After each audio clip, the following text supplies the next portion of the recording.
Welcome to another episode of Leadership Lessons. My guest today is Bryan Proctor, and we're going to talk about why orphan care is a gospel issue. Bryan, thank you for joining Leadership Lessons.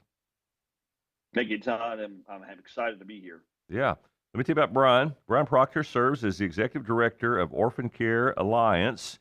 He's also a Mission Service Corps missionary with Kentucky Baptist, but he works there to mobilize churches to care for vulnerable children and families. More than 20 years of ministry experience, including church staff roles and international missions in Honduras and Guatemala. Bryan is passionate about foster care and family support. He and his wife Stephanie have 3 sons and have opened their home to foster children, living out the commitment that they have for this ministry and for the Lord. So, Bryan, we're going to talk about your role, but first, tell us what is Orphan Care Alliance? What is OCA? What do you do? Yeah, Orphan Care Alliance. Yeah, we're a what I would consider a bridge ministry, and we have a staff of 17. Our passion is really connecting, equipping, and mobilizing the church to step in and to serve foster families, adoptive families, relative families, and even families that are on the margin of losing their children to foster care.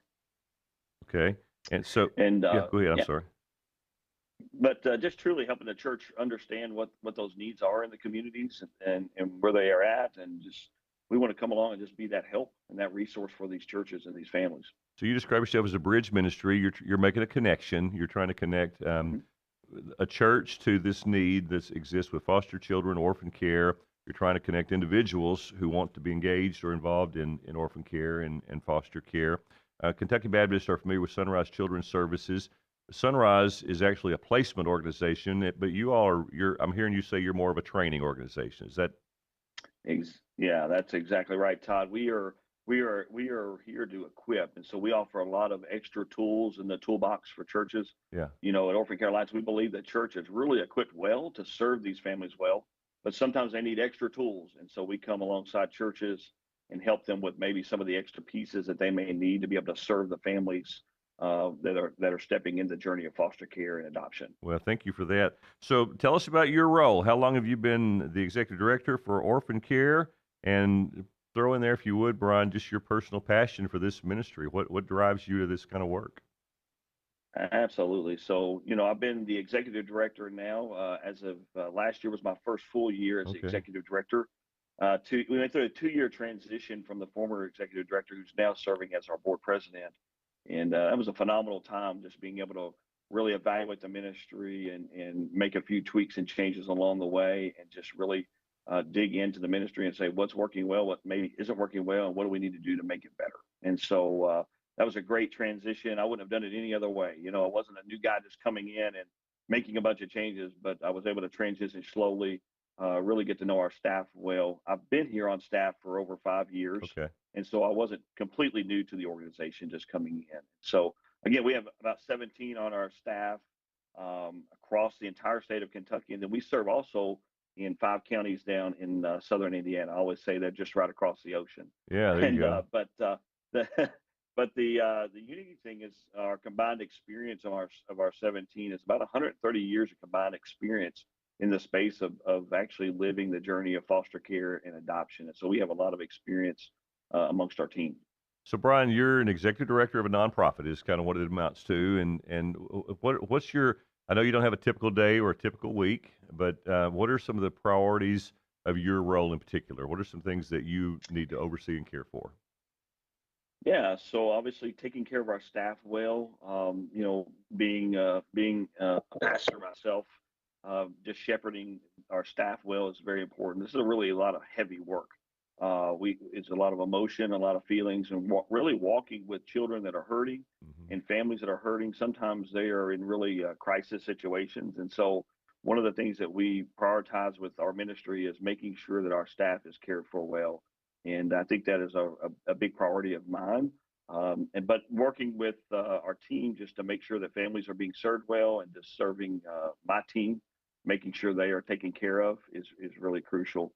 But then just working throughout different communities, having opportunities to travel and speak in different churches across the state, Hmm. really to bring education. I think education is the first thing that we need across the state of Kentucky for our churches, is really to better understand the needs.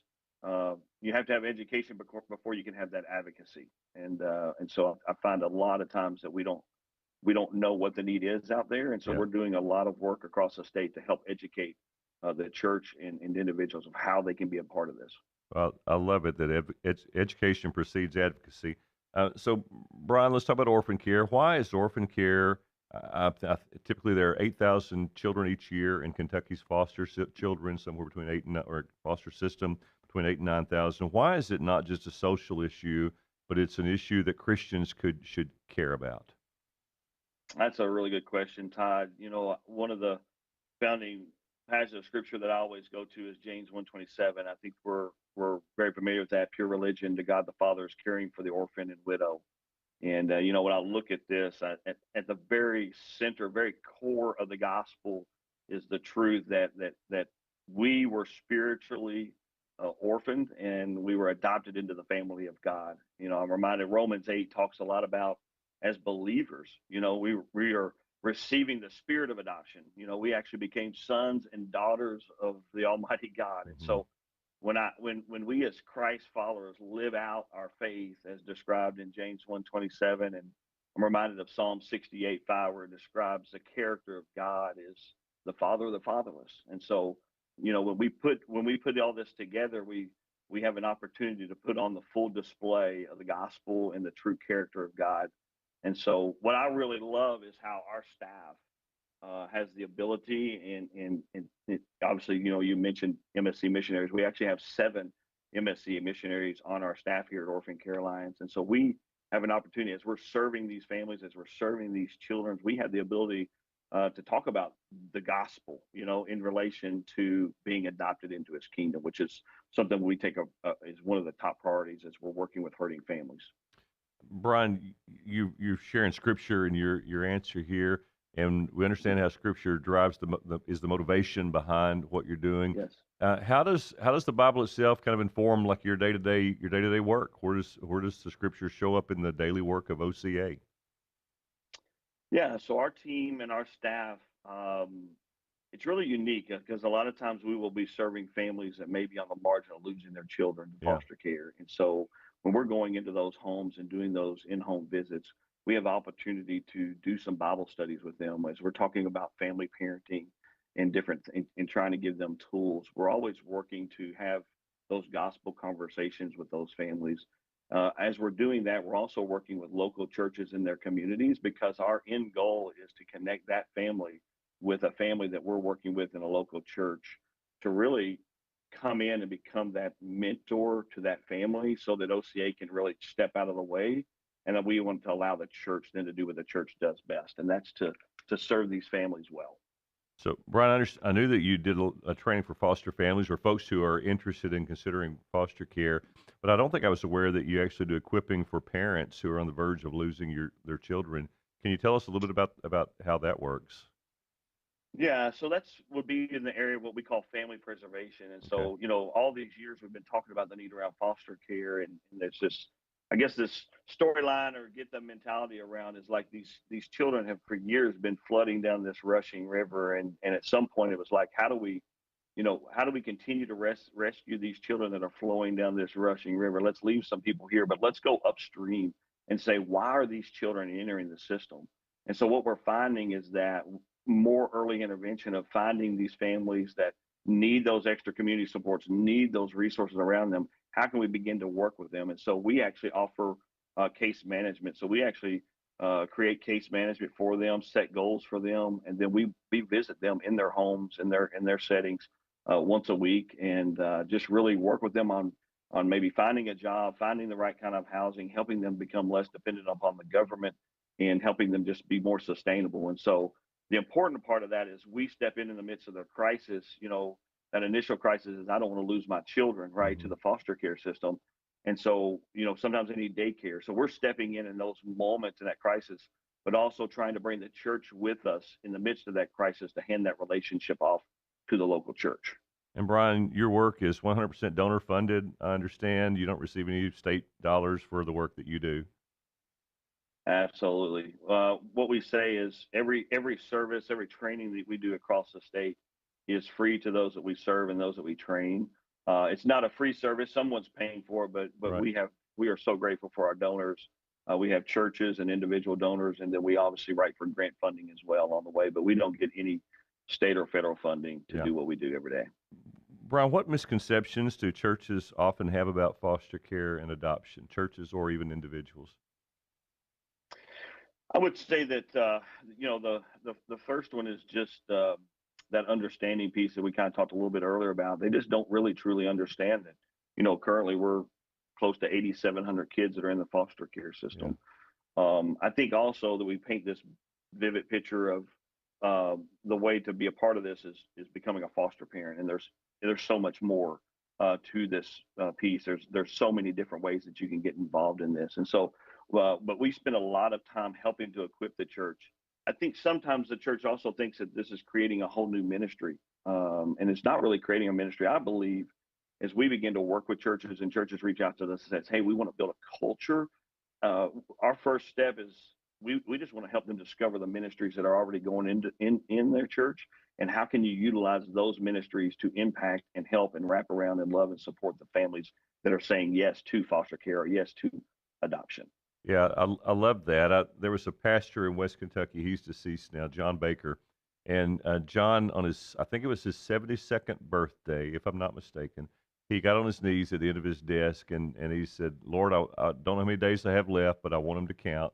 And he's just Mm, resurrendering his life to Christ. And he was finished praying. He received a call to go on a mission trip to Cuba. He had never been to Cuba, never been on a mission trip out of the country, and so he accepted that. And then the second thing was he began to look around his church, and there was a family there who were lifelong foster care family. They've mm. had dozens of children in their home, and so he and his wife Peggy, at age 72, decided to get trained for foster care so they could provide respite care to help that family that was in their church. Well, he didn't do respite care. When I did revival for him, they had three little children that they were fostering at age 72. So God just got a hold of his heart. But there are other ways that folks can serve besides having children into their Absolutely. home. So let's talk about those. What options are there for Christians who, for whatever reason, they just don't hear a calling to foster children, but they want to do something to help vulnerable children? Absolutely. And you mentioned respite care, and that's a great way for people just to kind of help a family out. These families sometimes just need a break. They need rest. They Yep. need to regroup, and sometimes just stepping in to be a respite care provider is a way that some people can step in. And so you're inviting those kids into your home maybe for 1 or 2 nights just to kind of offer that break to that family.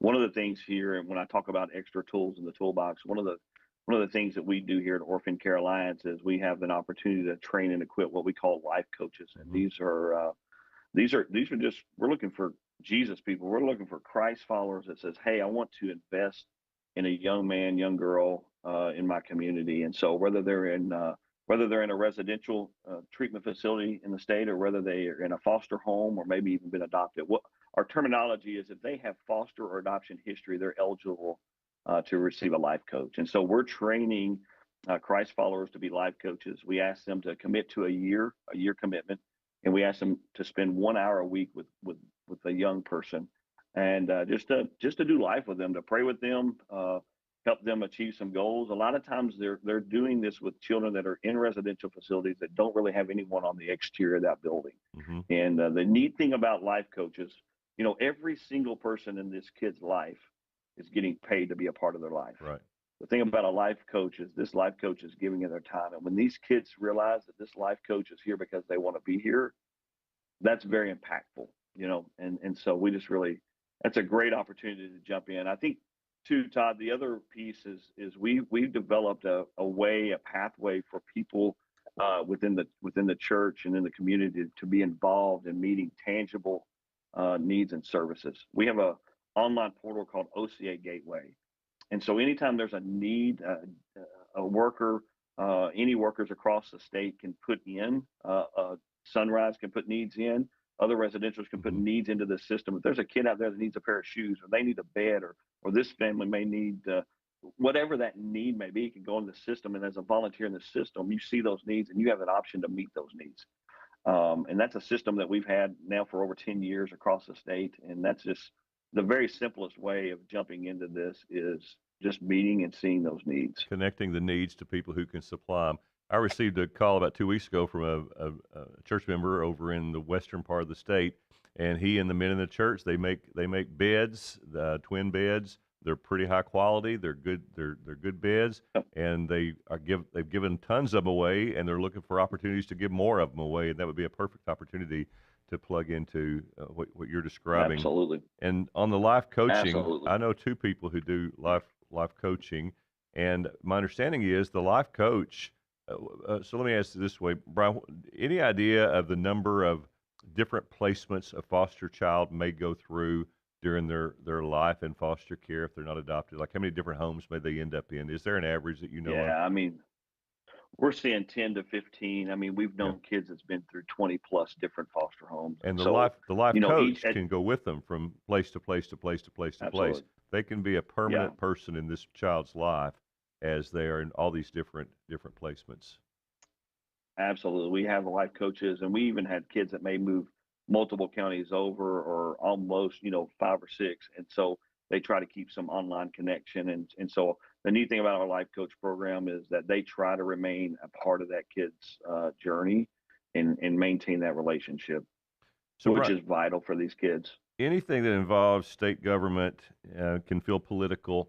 But recently, Kentucky State Auditor Allison Ball released a report exposing serious problems in the Hmm. foster care system. I think our governor characterized her report as political gamesmanship, but we don't know. She uncovered some hard facts, right, about children. That children, foster Absolutely. children, have been removed out of a place of abuse in a home, and yet are sleeping in like a government office building, and Yeah. these children they're not receiving proper care.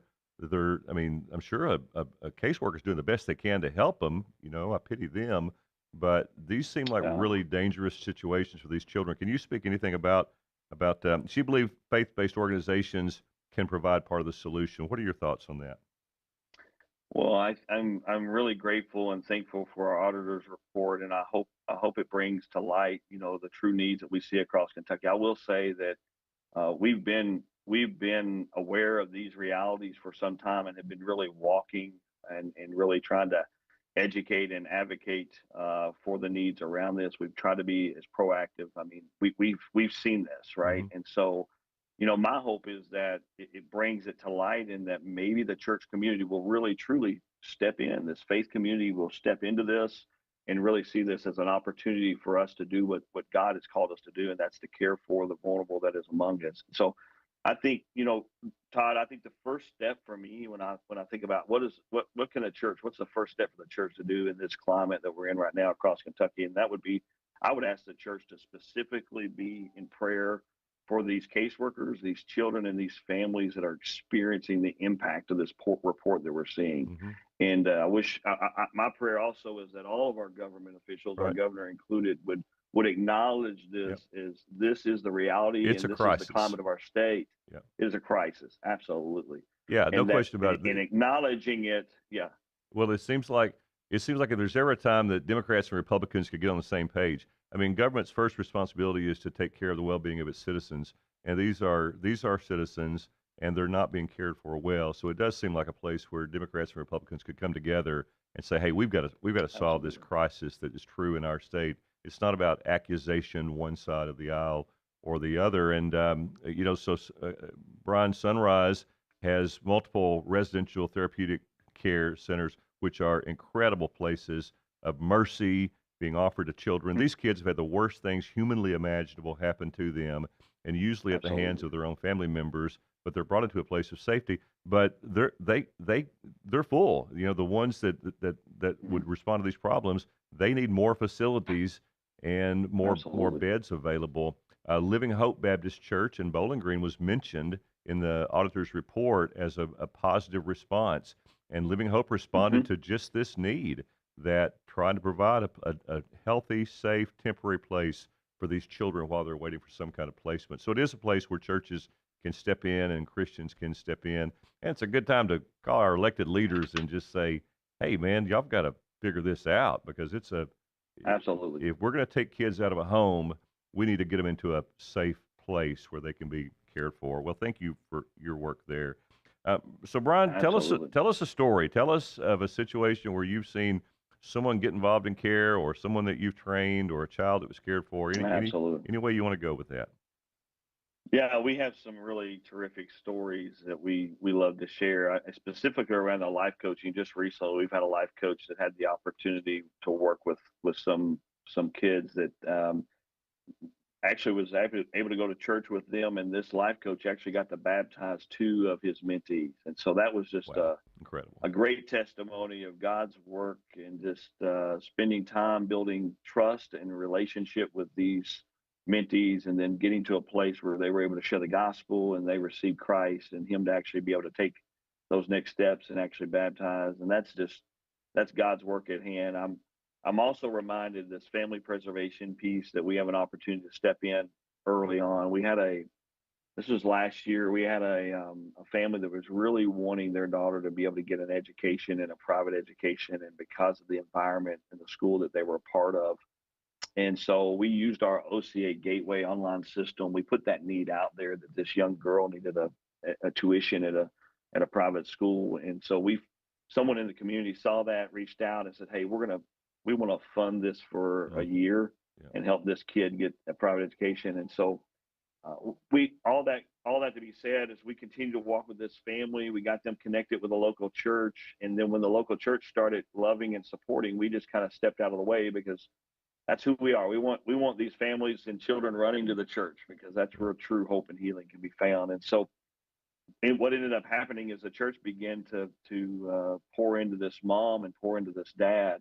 And I happened to be down in the west end of Louisville, and run into the pastor friend that we had connected them with, and he said, "Hey, you didn't hear about that family?" And I said, "Well, a lot of times we don't hear the end story." I said, Mhm. "What's going on?" He said, "Well," he said, "they both came, started coming to church, they got saved, they got married, Mm. now they're still sending their daughter to the school, and they're not needing any financial help anymore. They're doing it all on their own, and they're Wow. actually giving back to the church by leading some of their AA classes and some of the things that they're doing on the church." And I thought, man, Yeah, that that's a is win. so powerful, That's so powerful. And so we truly cherish those stories. The only other one I would mention to you, Todd, because we talk about our staff. Sometimes the families that we work with, they're not walking through the doors of the church. sure. Some of them have church hurt, and some of them have asked so much of the church that they don't feel like going back. And but we had a client, single mom, 5 kids. We were just doing life with her, case management. We were in her home once a week, just trying to get community supports. We began the journey of connecting her with a church, and I'm gonna read you this quote. She said that if OCA is what the church is about in regard to how they accept and how they encourage my family, then I want to be part of a church like that. Mhm. And man, that was so encouraging. And as I talked to my staff, I said, as we're out serving, sometimes we are the church in that immediate time frame, Yeah. before we are able to make that connection to that community church. And so those would be some of the success stories that I would share with you. We're intersecting lives every day. We need to make sure we look like Jesus when we Amen. interact with others. Thank you for that, Brian. Bri- Absolutely. Brian, how can Absolutely. churches begin the process of building the culture of orphan care? What's one, two, three first steps to get started? I think it's making the decision that says, "Hey, yes, we want to be a part of this." Just making that decision. I think one of the most crucial things that churches need to understand in the beginning is they need to have an understanding of what is trauma. Hmm. These children and these families come with trauma, and so until the church is able to see them through a trauma lens, they struggle with knowing how to care for them well. Hmm. Uh, in OCA, we have trauma specialists that will come out and train your children's church leaders, your youth leaders, all those folks. We do trauma training in churches across the state, and we are here to help you. So pick up the phone, call us. We will come out and train your church into how to see these kids through a trauma lens. And then I think it's important that you have leadership that is going to be willing to embrace and encourage the church to really support these families that say yes, because they need community. They need that community wrapping around them as they serve well. Well, those are And Todd, that's really what we do. yeah. That's really what we do at OCA. We are helping those churches be equipped to serve these families well. And so we love walking alongside churches. We want to be completely behind the scenes, just helping them see what they can do and how they can use what they have to impact these families. Right. If I understand your ministry, you're trying to connect the local church to the need of the orphan, foster care and orphan care. Thank you for your leadership there. Well, this platform Yeah. is called Leadership Lessons, and so my last question for you is: tell us the story behind one leadership lesson that you, Bryan, had to learn the hard way. Sometimes in ministry, we want to trust everybody, right? All right. You want to bring people on your team and just trust everybody. And so, in my journey of leadership, I feel like sometimes I give grace upon grace and extra amounts of grace. I feel like that's biblical. God's given me more grace Yep. than I ever deserved. But I've learned in ministry that unfortunately sometimes uh, you can be taken advantage of. Sure. And so I've had some of those journeys myself. And not that we pull back on our grace, but I think just the importance of accountability Hmm. has been important for me to make sure that, as we're serving together in ministry, we can't just fully trust and release it all Yeah. without any kind of accountability. And That's so good. making sure that we're holding those that we're serving with accountable. I would also, I think, in closing out, I would say the struggle ministry, and I see this across the board, is just the struggle of balance Yeah. and the That's importance good. of balance between family and ministry. And so, learning how to step back, not get too dialed in, and be able to see the full picture of what God is trying to accomplish and do in the ministry, but having a good balance between family, work, and making sure that your staff is cared for well. And Brian, some people don't need that advice. Some people probably need a little bit of a unction to, work a little harder. But folks who have a little bit more of a driven personality and productivity is a goal for them, it's essential that they learn to set healthy Yeah, limits or limits for healthy living. I'm speaking to myself. Sounds like I'm speaking to you yeah. as well. That I think limits honor the Lord. God, God calls us Amen. to care well for the sanctuary, our own body, and yeah, figuring those things out. And usually, Brian, I don't know if you're like me or not, but I've learned most of those lessons by just by hitting a wall, by stumbling and failing. But those are good teachers, aren't they? Absolutely. We learn best as long as we take those opportunities to learn from them, Make right? sure you And learn. Yeah, so, yeah. Don't yeah, keep making the yeah, same mistake over and over. Brian, exactly. I Brian, fail thank you. fail Go. No, every day. yeah, I said we fail every day. same here. Thank you for your leadership with OCA. Thank you for your heart for families and trying to help families thrive and help churches connect to the need that exists right here in our own state and making that gospel connection. And thank you for joining Leadership Lessons. Thank you, Todd. Joy to be here. Thanks for listening to Leadership Lessons. An audio podcast of this program is available on Spotify, Apple Podcasts, and more. The Kentucky Baptist Convention was created by churches for churches to help churches reach Kentucky and the world for Christ. For more information about the KBC and the cooperative program which fuels our ministry, go to kybaptist.org. We'll see you next time on Leadership